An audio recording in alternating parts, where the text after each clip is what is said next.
여러분들 교재 280조. 자, 법인세부터 한 가지 우리 세무 1급을 나가도록 할게요. 알겠죠? 근데 이 법인세라 그랬는데 법인세를 배우기 전에 항상 뭐든지 세법을 시작할 때는 조세법에 대해서 조금 기본적인 용어는 알고 가셔야 되거든. 그러니까 여러분들이 세법이 어렵다, 세금이 어렵다라고 하는 것들 또는 회계도 어렵다라고 얘기들 많이 하잖아요. 그죠? 회계 배우면서 어렵다는 생각 많이 했을 건데 안 그랬나? 어렵죠. 그죠? 왜 그랬을 것 같아요? 바로 용어 정리가 안 돼서 그래요. 그러니까 용어를 처음 생소한 것들을 많이 듣거든. 근데 그런 것이 이해가 안 된 상태에서 계속 진도가 나가니까 그 뒤로는 못 따라가는 거야. 왜? 그거 생각하다 다른 거 못 따라가는 거거든. 무슨 말인지 알겠죠? 그래서 가장 기본적으로 많이 나오는 용어들 좀 조금 알고 갈게요. 알겠지? 그럼 먼저 우리가 법인세를 배우기 전에 조세라는 것을 먼저 좀 배워봅시다.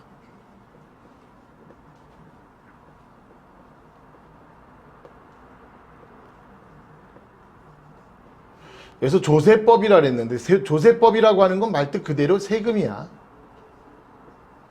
말뜻 그대로 세금을 우리가 뭐라 불러요? 조세라고 불러요. 세금을 의미한다. 알겠죠? 세금을 뭐라 한다고요? 조세라고 불러요. 그러면 이 세금은 누가 걷느냐라고 하죠. 누가 걷느냐에 따라서 우리가 뭐라 그러죠? 국세, 그 다음에 지방세 이렇게 나누죠. 국세, 지방세 이렇게 나누죠. 그죠? 국세가 있고 지방세가 있다. 이 국세와 지방세는 우리가 뭐라고 하느냐면 징수권이란 말을 써요. 징수권. 세금을 걷는 주체가 누구냐라는 거죠. 세금을 걷어가는 주체가 징수할 수 있는 권리가 있다 이거지. 그지? 그게 중앙정부에 있으면은 뭐라 그래? 국세가 되는 거고. 그 다음에 지방정부에 있으면 우리 뭐라고? 지방세라고 하는 거죠. 그러면 우리가 법인세는 이 중에 어디에 속하냐면 국세에 속하거든. 알겠지? 그래서 국세를 위주로 해서 설명을 드리려고 해요. 그럼 이 국세는 또 다시 또 나눠서 두 개로 나눠서 자, 뭐하고 뭘로 나눌까? 내국세하고 그 다음에 국세, 관세로 나눠요. 내국세와 뭐라 그랬어? 관세. 이 관세라고 하는 거는 외국서 우리나라를 어떻게 할 때? 통관할 때 내는 거야. 외국서 우리나라를 통과할 때 낸다 그래서 관세, 통관세. 그러니까 저기 나오는 내국세는 주체가 누구죠? 주체가 누구야? 내국인이 되는 거지만 통관세는 내국인뿐만 아니라 외국인도 우리나라를 통과할 때 내는 세금이거든. 그러니까 국가가 얻는 세금은 맞지만 진정한 국민들이 내는 세금은 아니잖아요. 그래서 이게 개정이 됐어요. 국세기본법상에서도 어떻게 한다? 국세 중에 통관세는 국세로 보지 않는다 이렇게 돼 있어. 진정한 국세가 아니란 소리야. 국가가 걷는 세금은 맞는데 진정한 국세로 보지 않는다. 알겠죠? 그래서 올해 개정이 됐어요. 2020년도에 우선 이 관세는 국세의 범위에서 제외하는 걸로. 알겠죠? 과거에는 국세의 범위에 속했고 다만 국세기본법상에 뭘로 안 본다? 국세로 보지 않는다 이렇게 돼 있었는데 알겠지? 아예 이번에 이제 국세 개정하면서 조세법에서 관세는 국세의 범주하고 별도로 보는 걸로 돼 있다라는 거. 하지만 국세는 맞아요, 틀려요? 맞아요. 국가가 얻는 세금은 맞아요. 알겠죠? 진정한 국세는 무엇만을 의미한다고요? 내국세만을 의미한다 이런 뜻이고. 자, 내국세 또 다시 나눠야 되겠지? 내국세를 다시 나누면 뭐하고 뭘로 나눌까? 목적세, 그 다음에 보통세. 목적세와 보통세로 또 나눕니다. 목적세와 보통세로 또 나눠서 볼 수 있다라는 거죠. 목적세와 보통세. 목적세는 뭐냐면은 사용할 목적을 정해놓고 대상을 정해놓고 걷는 세금. 어떻게 쓸 건지, 세금을 어디에 사용할 건지를 정해놓고 걷는 세금. 즉 예를 들면 뭐가 있을까? 예를 들면 뭐가 있어요? 농특세, 농어촌 특별세? 말뜻 그대로 농어촌 특별세야. 알겠죠? 이 농특세는 부가세예요. 원래 세금을 감면받으면 감면받은 만큼 회사는 이익이지. 세금을 깎아줬으니까. 맞아요? 근데 세법은 세금을 깎아준 것도 이익이다 이거야. 회사가 이익 본 거잖아. 세금을 덜 내는 만큼 이익이잖아. 그러니까 그 덜 낸 만큼 이익이니까 거기에 10% 세금을 다시 내놔. 알겠지? 그게 농특세야. 세금을 감면받은 소득도 이 소득이니까 그거에 소득이 생겼으니까 세금도 내라. 알겠죠? 그게 바로 농특세. 사용 목적을 정해놓고 가져가는 거야. 또 뭐 있을까? 교육세, 또 교통세, 뭐 이런 것들. 이런 거 모두 사용 목적이 정해졌어, 안 정해져 있어? 정해져 있죠. 사용 목적이 정해져 있어요. 그렇죠? 또 예를 들어서 무슨 주세, 뭐 등등등, 뭐 이런 것들이 있어. 뭐 중요한 거 아니니까 이런 게 있다는 정도만 알아두세요. 우리가 이 세목을 보면은 우리나라는 일세법, 일세목주의야. 일세목, 일세법주의. 세목 하나에 법이 하나씩 다 붙어가지고 엄청난 많은 세금이 있어. 그러니까 내가 다 외우려고 해도 못 외우고 있어. 너무 많아가지고. 그러니까 대충 이 정도 있다는 정도만 알면 돼요. 보통세는 뭐냐면은 요거는 뭘까? 이거는 정부의 재정에 충당되는 세금이야. 정부의 재정에 충당되는 세금을 우리가 뭐라고? 보통세. 정부의 재정. 지금 여러분들 국가가 여러분들에게 긴급 준다 그러잖아요. 그죠? 그거 어디서 나오는 거야? 전부 여기서 나오는 거야. 그러니까 이 세금을 거둔 거는 얼마 없는데 거기서 준다 그러니까 지금 난리가 나는 거야. 어디서 돈이 있느냐. 결과적으로 이거보다 더 많이 주면 재정 적자 나는 거지 뭐.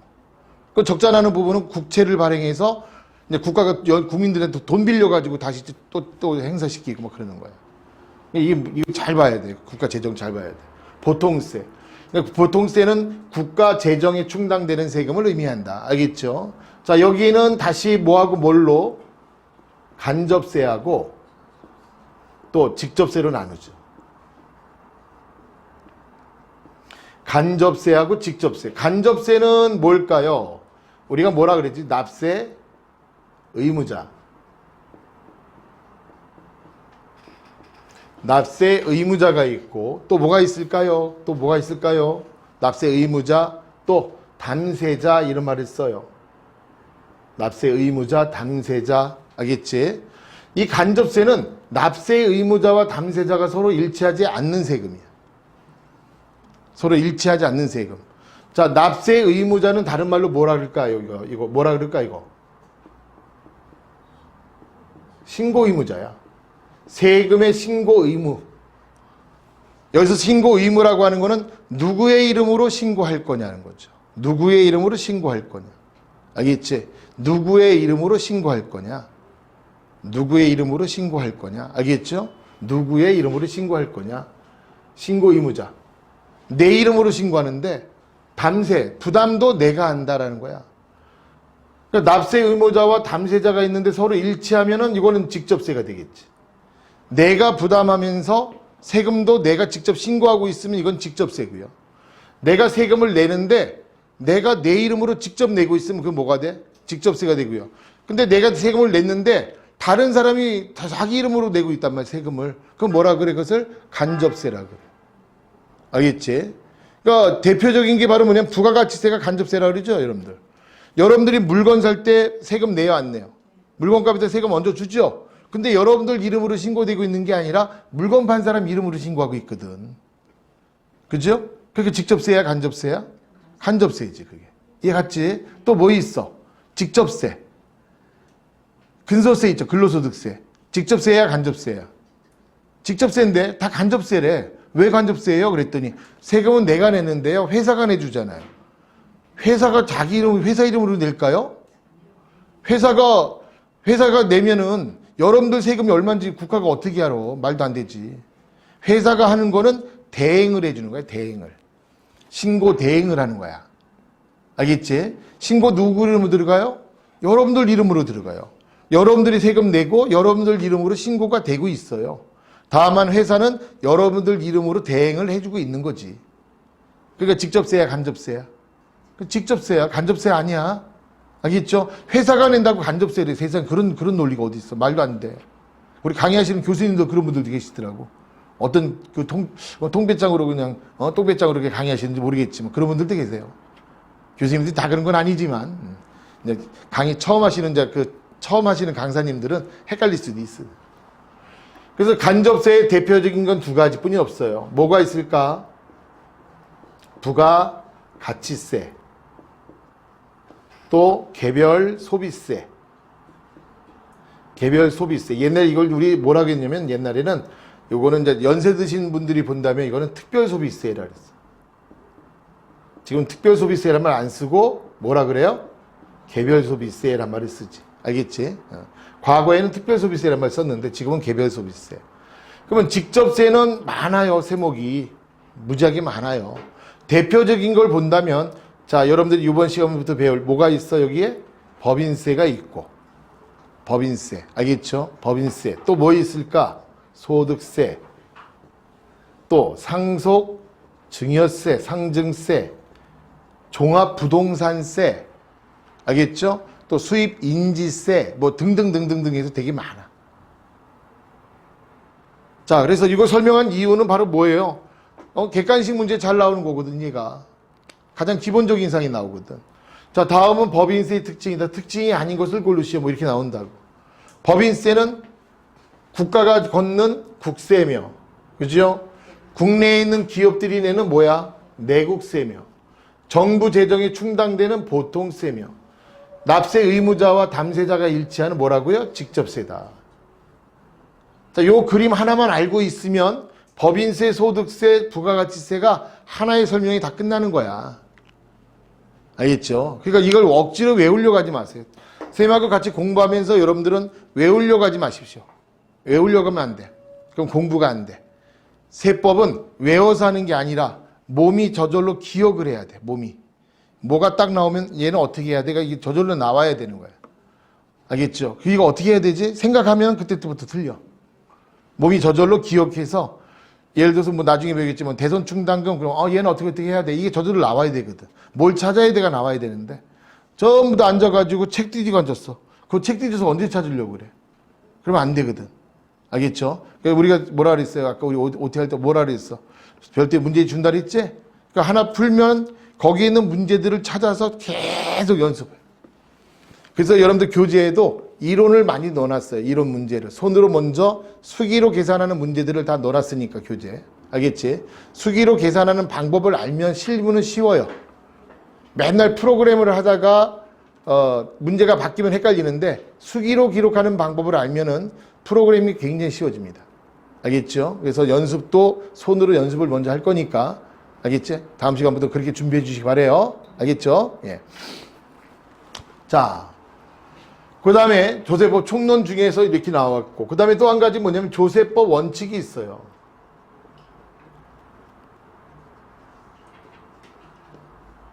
조세법 원칙이라는 게 있는데, 첫 번째가 바로 뭐냐면은 공평과세 원칙이야.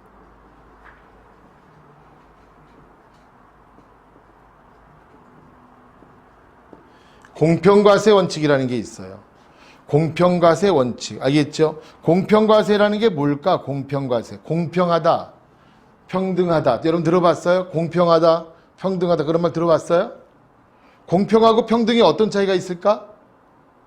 공평과 평등의 차이? 공평과 평등의 차이?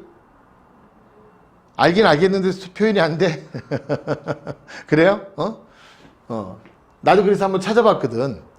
인터넷 찾아봤더니 이렇게 이제 운동장이 있는데, 이제 아버지, 아들 두 형제하고 해서 운동장 이제 뭐랄까 야구 구경을 간 거야. 근데 이 표가 매진돼서 표를 못 샀어.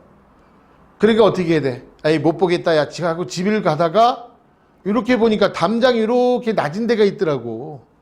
근데 아버지 키로는 이렇게 서서 볼 수가 있는 거야. 밖에서. 운동장 밖에서 안에를 들여다볼 수가 있는 거야. 근데 이 두 형제는 키가 작아서 안 보여. 그럼 어떻게 하면 되겠어? 같이 보는 방법은 고인목을 하나 만들어주면 볼 수 있겠지, 그치? 그래서 이 고인목을 이렇게 만든 거야. 이렇게 세 개를 똑같이 만들어서 주는 거야. 이건 공평일까요? 평등일까요? 평등이에요? 그래서 얘 어떻게 했어? 여기 아버지가 이렇게 서서 보는 거야. 이렇게 서서 보고, 아들 서서 보고, 막내 아들 서서 보고, 이렇게. 그래서 세 명이 다 같이 볼 수 있는 거지. 그냥 그렇지. 누가 더 편해, 이거는?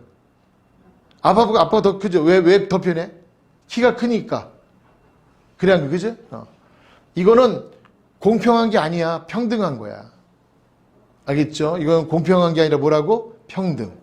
그러면 똑같은 논리에서 보면 어떻게 하면 돼? 아버지 서서 보고, 작은 아들, 둘째 아들, 큰 아들 서서 보고, 그 대신에 고인목을 좀 대주고, 작은 아들 좀 작은 애니까 좀 더 높은 거 대주고. 어때? 똑같이 다 볼 수 있지. 근데 이거는 똑같이 나눠준 건 아니고, 나눠준 사람이 있고 안 나눠준 사람이 있고 이건 뭐야? 효과를 똑같이 만들어 놓는 거지. 이거는 뭐가 되는 거야? 공평이야. 이거는 평등이고 이건 공평이고. 이해 갔어요, 논리를? 그래서 우리 세법은 공평해야 돼요. 공평해야 돼요. 많이 버는 사람은 많이 내고, 적게 버는 사람은 적게 내고, 많이 버는 사람은 많이 내고, 적게 버는 사람은 적게 내고. 이건 공평과세. 그러니까 소득세법 같은 거는 완전 공평과세죠. 많이 버는 사람은 세율이 높고, 적게 버는 사람은 세율이 낮고. 그래 안 그래? 그치? 이해 갔어요? 그 다음에 또 뭐냐면은 실질과세 원칙이야. 실질과세.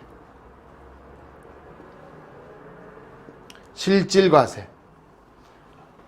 법리상에서 이따래 갖고 무조건 하는 게 아니라 가갖고 확인을 해봐요. 그래서 국세청에서 뭐하러 와? 세무조사하러 나온다니까. 그 사실이 맞나 틀리나 확인하러 나오는 게 실질과세주의 때문에 그래.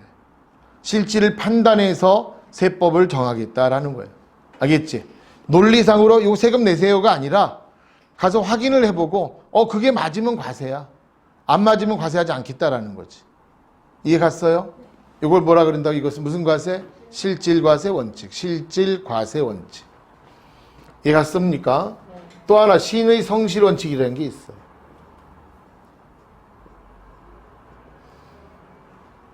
신의 성실 측이란 말을 쓰는데 신의 성실 과세, 신의 성실 원칙. 이거는 공평해야 되잖아. 그러니까 법이 있다 그래가지고 무조건 법 논리를 정하는 게 아니야. 납세 의무자의 권익도 생각을 해줘야 되거든. 그래서 세무서 직원이 어떻게 해야 돼? 자기 세금을 많이 거둘 목적으로 납세 의무자의 편익을 해서는 안 된다는 소리거든. 한마디로 세금을 안 걷어도 되는데 무조건 자기 논리 따져서 가져가도 안 되고, 세금을 깎아줄 수 있는데 그 방법을 안 알려주는 것도 말도 안 되는 거고. 그러니까 그래서 공시할 수 있는 건 다 공시해 주잖아. 알겠지? 그런 원칙을 우리 뭐라고? 신의 성실 원칙이라 그래. 믿을 신자야. 알겠죠? 오를 의자니까. 신의 성실. 알겠습니까? 그 다음에 납세 의무자는 성실을 다해야 되겠지. 성실 납세. 무슨 말인지 아시겠죠?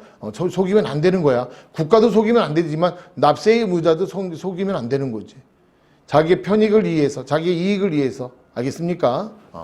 요걸 우리가 뭐라 그래? 조세법 원칙이라 그러는데, 요런 것도 여러분들 객관식 시험 문제에 말에다 넣어서 이것은 신의 성실 원칙을 위배한 것이다. 뭐 이런 식으로 나온다니까. 그러니까 그런 내용들을 여러분들 좀 이해를 하고 넘어가시라고 간단하게 설명드린 거예요. 알겠죠? 예. 자, 요게 이제 조세법 총론이고, 지금부터 뭐 나갈까요? 법인세법 이론을 나갑시다. 여러분들 교재 아까 몇 쪽이라 그랬어요? 280쪽을 보시면 법인세 이론이 나올 거야. 자, 지금부터 법인세에 대해 설명을 할게요. 이거 다 지워도 되죠?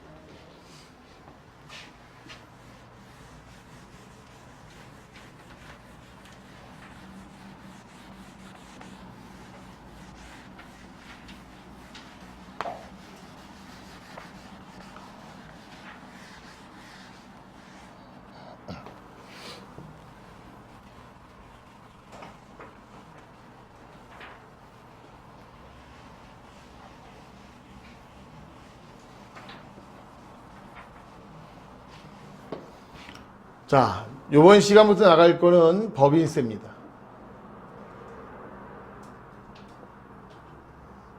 자, 법인세라고 하는 것은 바로 뭐예요?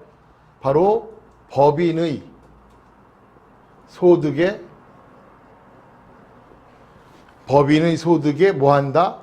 과세하는 세금.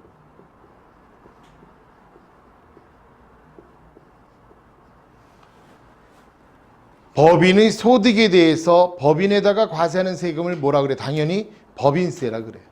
알겠지? 자, 무슨 소득에 과세한다 그랬어요? 법인의 소득에 과세. 법인의 소득에 과세한다. 법인의 소득에 과세한다. 알겠죠? 법인의 소득에 과세한다.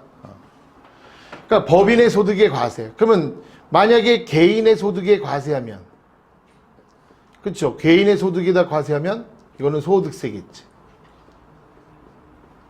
그죠? 근데 지금 현재 배우려고 하는 건 무슨 소득?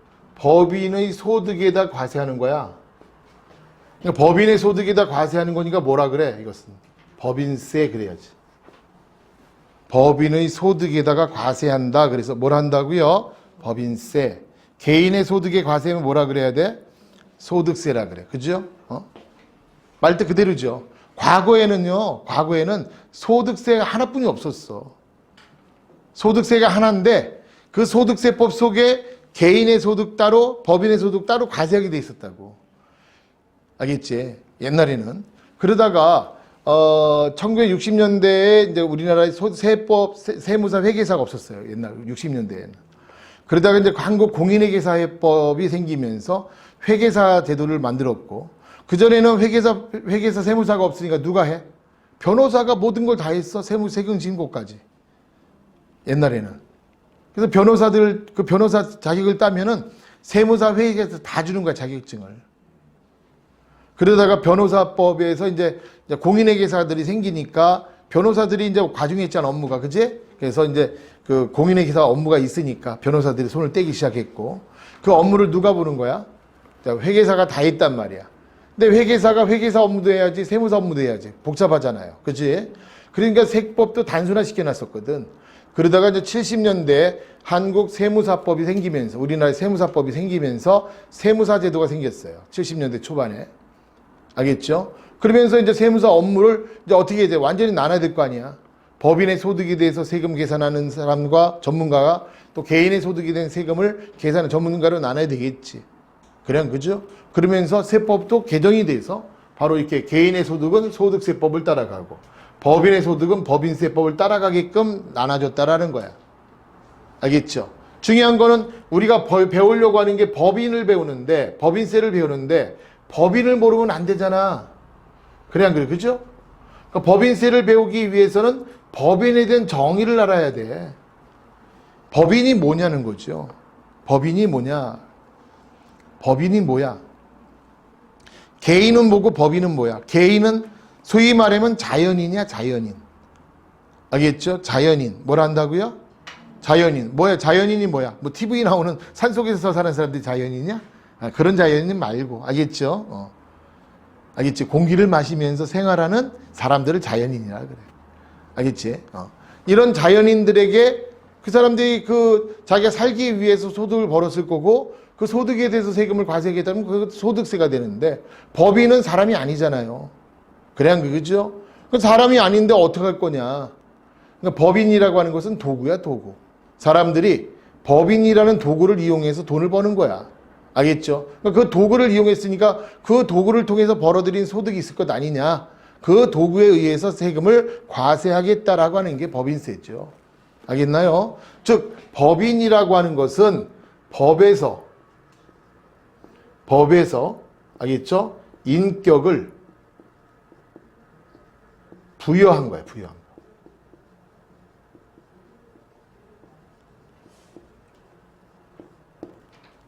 법에서 인격을 부여했다 그래서 법인이라 그래. 법에서 인격을 부여했다. 알겠죠? 그래서 주식회사를 설립하려고 하잖아. 그지? 그러니까 주식회사를 설립하려면은 그냥 내가 주식회사 간판 붙인다고 주식회사가 되는 게 아니에요. 알겠죠? 법무사 사무실이라든가 변호사 사무실 같은 데 가서 저기에다 법인 설립하려고 그러는데 이거 좀 해주세요 하고 위탁을 해야 돼요.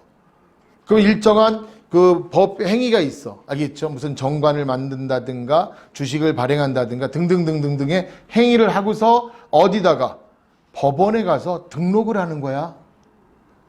주식회사는 저 서울 같은 경우는 저희 서울중앙지방검찰청이 있고요. 법원이 있고요. 중앙법원이 있어요. 서초동에. 그 법원에 쭉 올라가다 보면 우측에 상업등기소하고 큰 표지석이 있거든. 그거 따라서 조금만 가면은 거기에 상업등기소라는 데가 있어. 등기소. 알겠죠? 등기소가 법원이잖아요. 거기에다가 뭐 하는 거야? 등록을 하는 거야. 그러면은 그 법원에서 심사를 해서 이상이 없으면 뭐 해주는 거야? 법인 등기를 받아준다고. 그러면서 뭘 줘요? 법인 등기부 등록번호 줘. 법인 등록번호. 법인 등록번호. 알겠죠? 주민등록번호랑 똑같아. 앞에 몇 자리? 앞에 하나, 둘, 셋, 넷, 다섯. 하나, 둘, 셋, 넷, 다섯. 6자리. 뒤에 몇 자리? 7자리.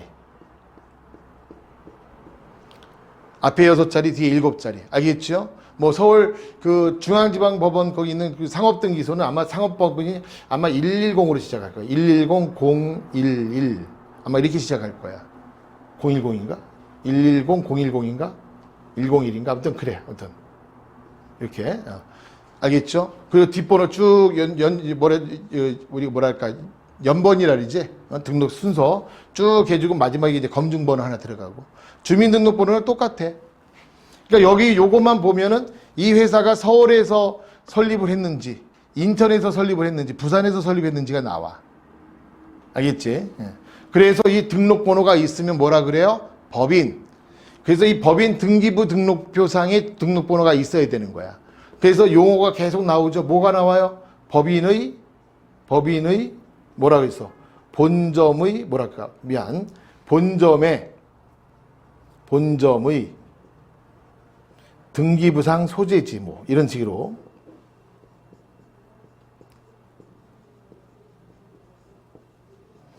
이런 말이 나온다고. 알겠죠? 이 등기부상이란 말이 굉장히 중요해. 여러분들 우리 부가가치세 가면 이것도 헷갈릴 수가 있어요. 알겠죠? 그러니까 잘 보셔야 돼. 그러니까 항상 중요한 게 용어야. 이게 세법이 용어만 딱 정리되면은 그냥 별거 없어요. 그래서 쌤하고 배우면서 우리가 법인세가 쉽다 그랬잖아요. 그죠? 법인세가 쉬운 거는 딱 12가지만 배우면 돼. 12가지 세목만 조정하는 방법 배우면 돼. 그것도 순서가 딱 4가지씩만 조정하는 순서가 있어. 그러니까 순서대로 찾기만 하면 돼. 찾기만 하면 저절로 이게 다 답이 나와. 이거 찾은 거 시험 보러 가면서 세무사, 회계사 무슨 이제 그 감독이 있어서 감독 한번 하러 가요. 가끔가다가 1년에 한 번씩 세무사나 회계사 시험 감독 좀 들어오세요. 가서 세무사, 회계사 시험 볼 때 가서 가만히 보면은 참 가관이야. 공부를 3년, 4년씩 했던 사람들이 공부하는데 왜 이렇게 공부했을까? 뿐이 안 나와. 너무 두서없이 막 나와. 답을 풀이하는데 두서가 없어. 그러면 답이 안 나오죠. 틀리고. 그러니까 세법은 찾는 게 있어. 찾는 게. 얘가 요구하는 요구사항들이 있거든. 그 요구사항만 정확히 탁 캐치해낼 줄 알면 답은 쉽게 나와. 알겠죠? 그래서 쉽다 그러는 거야. 법인세가. 여기도 마찬가지예요. 법인에 뭐라 그랬어요? 등기부상 소재지란 말 나와. 알겠죠? 그래서 이 법인을 보면 뭐가 나오죠? 내국법인과 또 하나 뭐야? 외국법인이 나와. 이 내국법인과 외국법인의 차이는 뭐냐는 거죠. 내국법인과 외국법인의 차이는 바로 본점의 소재지. 본점 소재지를 중심으로 해서 따진다는 거야. 무슨 소재지? 본점 소재지. 본점이 어디에 있느냐라는 거죠. 본점이 우리나라에 있으면 내국법인이고, 본점이 외국에 있으면 외국법인이고, 본점이 우리나라에 있으면 뭐라 그래? 내국법인. 본점이 외국에 있으면 외국법인. 본점이 어디에 있느냐? 본점이 어디에 있느냐? 알겠지? 본점의 소재지를 가지고 따진다. 본점의 소재지를 가지고 따진다. 알았죠? 본점이 우리나라에 있으면 뭐라 그래요? 내국법인. 본점이 외국에 있으면 뭐라 그래요? 외국법인. 이해 갔어요? 본점의 소재지 가지고 따지는 거야. 두 번째, 영리법인과 비영리법인이라는 게 있어요. 영리와 비영리. 영리와 비영리가 뭐예요? 라고 물어보면 내가 대답 대신할게. 이익을 목적으로 하고 안 하고의 차이요 라고 얘기를 하는데 그렇게 하면 안 돼. 비영리도 이익을 목적으로 해요. 알겠지? 법인이란 자체는 다 이익을 목적으로 하는 거야. 알겠지? 이익을 목적으로 하는데 그 이익만 갖고 따지면 안 된다니까. 이익이 있다면 그 이익을 구성원들에게 분배하는 방법이 정해져 있느냐 아니냐에 갖고 따져야 돼. 누구에게? 구성원들에게 어떻게 한다고요? 분배하는 방법이 정해져 있으면 뭐라 그래? 영리법인이야. 배분, 분배. 알겠죠? 이익을 나눠준다는 소리야. 투자자들에게 투자에게 비례해서 나눠주면 영리야. 근데 회사에 이익이 있는데 투자자들에게 나눠줄 목적이 없어. 그럼 뭐 할 건데? 그랬더니 우리 회사의 목적에 맞는 데 쓸 거야. 고유 목적이 있어가지고 그 고유 목적 사업에 쓸 거야. 고유 목적 사업에 쓸 거야. 알았지? 고유 목적 사업에 쓰려고 그래. 그럼 그게 뭐가 되는 거야? 그게 비영리야. 비영리. 비영리는요, 회사에 이익이 있어도 구성원들에게 나눠질 의무가 없어요. 선생님이 외부 강의 한다 그랬죠? 외부 강의. 그 여의도에 가면은 이룸센터라고 있는데 그 장애인 복지 건물이야. 그 건물이. 그러니까 이제 보건복지부에서 장애인들에게 로또 기금 가지고 사준 거야. 그게. 여의도 한복판에 수천억짜리, 수천억 대기치가 그 빌딩 하나가. 그런 빌딩을 사준 거야. 알겠죠? 응? 그럼 그 장애인협회는 그 수익이 생긴 거잖아. 근데 그게 이익이 생기냐? 아닙니다. 그걸 이용해서 뭐 하는 거야? 장애인들의 복리 후생에 쓰겠다는 거거든. 근데 그 돈 가지고 국가에서 지원해 준 돈 가지고 우리나라에 수만 명 되는 장애인들을 지원해 준다는 게 말도 안 되잖아. 그러니까 수익이 좀 필요하겠지. 그래서 수익 사업을 해요. 그 건물 가지고 임대도 하고요. 또 밖에서 또 뭐죠? 기부금 행사도 받고요. 또 물건도 팔러 다니고 막 그래. 그럼 수익이 생겨 안 생겨? 생기지. 그럼 수익이 생겼으니까 법인세 내야 되겠네? 아니라니까. 수익이 있지만 그 수익은 뭐에 쓰는 거야? 장애인들 복지후생을 위해서 쓰는 거야. 고유 목적에 쓰는 거지. 거기에 있는 구성원들에게 이익을 나눠주지는 않는다고요. 종업원들에게 월급 주잖아요. 종업원들은 월급을 받아가는 거지 이익을 받아가는 게 아니잖아. 그래 안 그래? 그치? 그러니까 당연히 그건 뭐라 그래? 비영리법인 이렇게 얘기를 하죠. 알겠죠? 그 왜 이렇게 나눴느냐라는 건데 그 이유는 바로 앞에 쪽에 보실까요? 그 앞에 쪽에 보시면 법인의 과세소득이 그 박스가 하나 나올 거예요. 4가지로 나올 거예요. 나오죠? 나와, 그죠? 네. 자, 뭐뭐 나와 있어? 제일 먼저 각 사업연도 소득. 그 다음에 청산소득. 또 토지 등의 양도소득.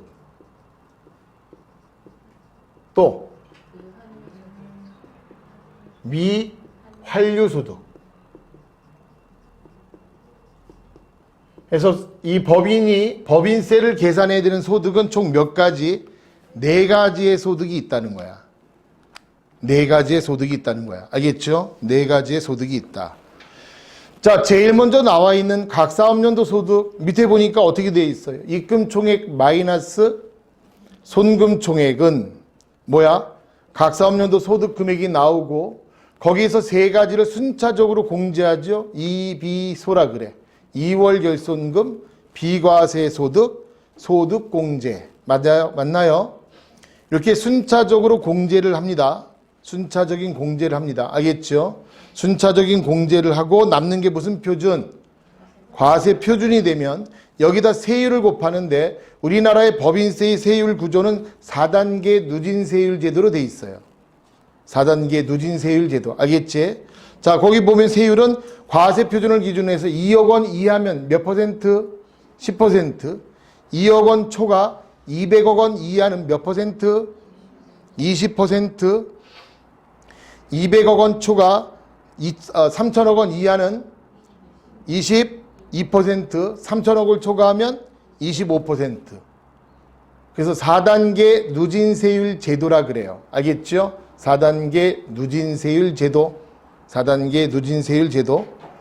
그 다음에 청산소득도 나오지. 맞아요. 청산소득. 청산소득이란 게 뭐야? 회사가 문을 닫는 거야. 회사가 문을 닫는 거야. 사업을 하다가 요즘에는 뭐가 있느냐면은 그 사업 중에서도 미래에 그 어떤 먹거리가 없어. 사양산업이라 그러죠. 그럼 회사를 유지하면 유지할수록 손해야. 차라리 이익이 있을 때 딸 어떻게 하는 거야? 문 닫고 새로운 사업 하는 게 훨씬 나을 수도 있지. 그러면 주주들 모아놓고 청산 절차를 거쳐야 돼. 주주총회를 열어서.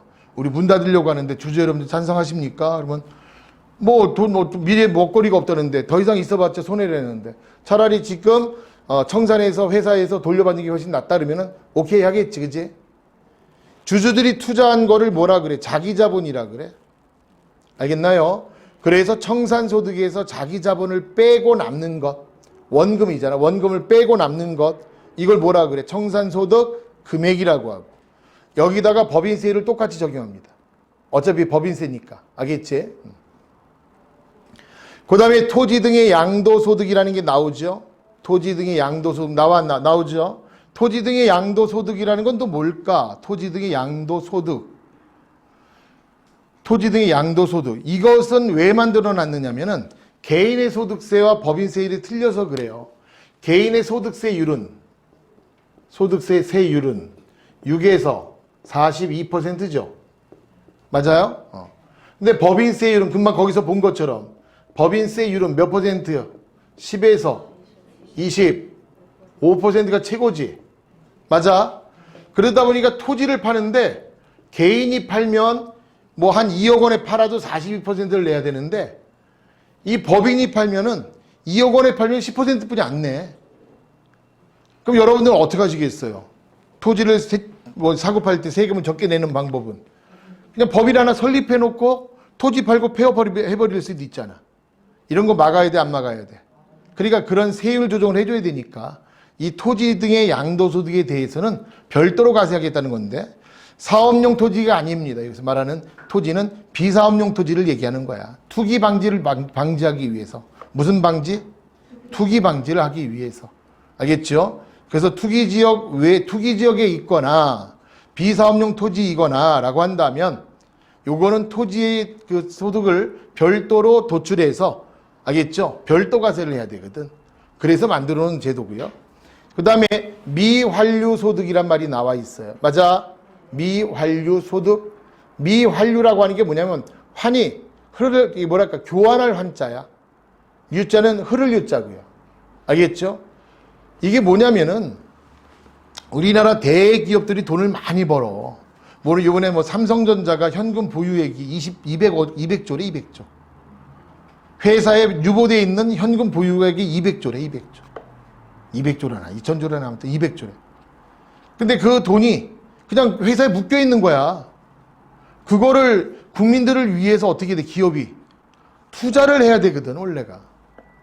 그죠? 투자를 해야 돼. 조그만 회사 같은 걸 중소기업을 만들든지 아니면 중소기업 같은 데 후원도 해주든지 이렇게 해야 되는데 그게 그냥 묶여 있는 거야.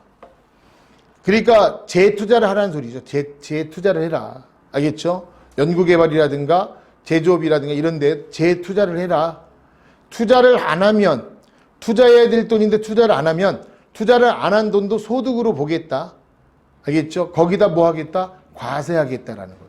중소기업과 상생을 해야 되는데 상생하지 않고 하면은 그 상생하지 않은 소득은 소득으로 보겠다. 거기다 법인세를 과세하겠다라고 하는 게 미환류 소득이야. 이거는 한시적으로 적용을 해요. 이렇게 앞으로 이 시간 이후로 선생님과 같이 공부하면서 한시적으로 라는 말이 나오면 조세특례 제한법을 의미하는 거야. 무슨 법을 의미한다고요? 조세특례 제한법. 조세특례 제한법은 별도로 설명을 안 합니다. 알겠죠? 조세특례 제한법은 별도로 설명을 안 할 거예요. 알겠습니까? 이렇게 하면서 조세특례 제한법이다, 이렇게 별도로 설명을 하지, 별도로 특별하게 조세특례 제한법 설명을 안 할 거예요. 알겠습니까? 조세특례 제한법은 한시법이야. 일정한 시한만 적용하고 일정한 시한이 되면 일몰돼서 없어져 버리는 세금을 조세특례 제한법이라 그래요. 알겠죠? 그래서 아래쪽에 보시면 2020년 12월 31일까지니까 올해네, 그지? 올해까지 적용을 하고 만약에 이게 효과가 있으면 일몰 시한을 연장해 가서 계속 과세하겠다는 거고. 알겠지? 자, 이 얘기를 왜 했느냐 하면은 다시 281쪽으로 와서 그 2번에 3번 법인의 종류별 납세 의무의 범위 나와요, 안 나와요? 나오죠? 자, 요거 설명하려고 그래요. 법인의 종류별 납세 의무의 범위 나왔어요. 거기 보니까 내국법인과 외국법인 나눠져 있고 다시 영리와 비영리로 나눠져 있지? 자, 뭐냐면은 법인의 과세소득을 세금 과세하는 범위는 어디까지 과세할 거냐라는 거야. 먼저 내국 영리법인을 보니까 각 사업연도 소득뿐만 아니라 청산소득과 토지 등 양도소득에 다 동그라미 돼 있지. 즉 소득의 종류와 범위를 구분한다 안 한다? 안 한다는 소리야. 이걸 우리가 뭐라고 할까? 이거를 무제한 납세 의무자라 그래. 내국 영리법인을 뭐라 한다고요? 무제한 납세 의무자라 그래요. 내국 영리법인을 뭐라 한다고요? 무제한 납세 의무자. 무제한 납세 의무자라 그래. 알겠지? 무제한 납세 의무자. 그러니까 뭐예요? 국내외니까 장소를 구분했어 안 했어? 장소 구분 안 했지. 소득의 종류도 구분했어 안 했어? 안 했지. 모든 소득이고 어디서 벌었든 과세하겠다는 거야. 그래서 무제한 납세 의무자라 그래. 하지만 내국 비영리법인은 국내외 소득 중, 그러니까 장소 제한했어 안 했어? 장소 제한 안 했지. 국내국의 모든 소득 맞지. 단 수익 사업으로 국한. 무슨 사업으로 국한? 수익 사업으로 국한해. 알겠죠? 그러니까 제한적이지. 알겠나요? 그러니까 내국 영리법인만 무제한 납세 의무자고 그 나머지는 다 제한적 납세 의무자라 그래. 제한적 납세 의무자. 알겠죠? 소득에 국한하든지 장소를 국한하든지. 알겠나요? 알겠지? 비영리법인은 청산소득에 X로 돼 있잖아. 맞아? 왜 그럴까? 비영리법 왜 청산소득에 X 해놨을까? 그 이유가 있을 텐데. 비영리법인은요 문 닫잖아요. 그 모든 재산을 국가에다 반납해야 돼요. 어차피 반납할 건데 못하고 세금 내고 반납해. 그냥 다 반납하면 세금 포함해서 다 가는데. 안 그래? 알겠지? 그러기 때문에 청산소득 과세 안 합니다. 알겠죠? 외국 영리법인은 우리나라에 본점이 없잖아. 그러니까 우리나라에서 생긴 원천소득만 과세해야지. 모든 소득을. 알겠나요? 비영리도 마찬가지죠. 국내에서 얻은 수익사업으로 국한해야 되겠지. 맞아.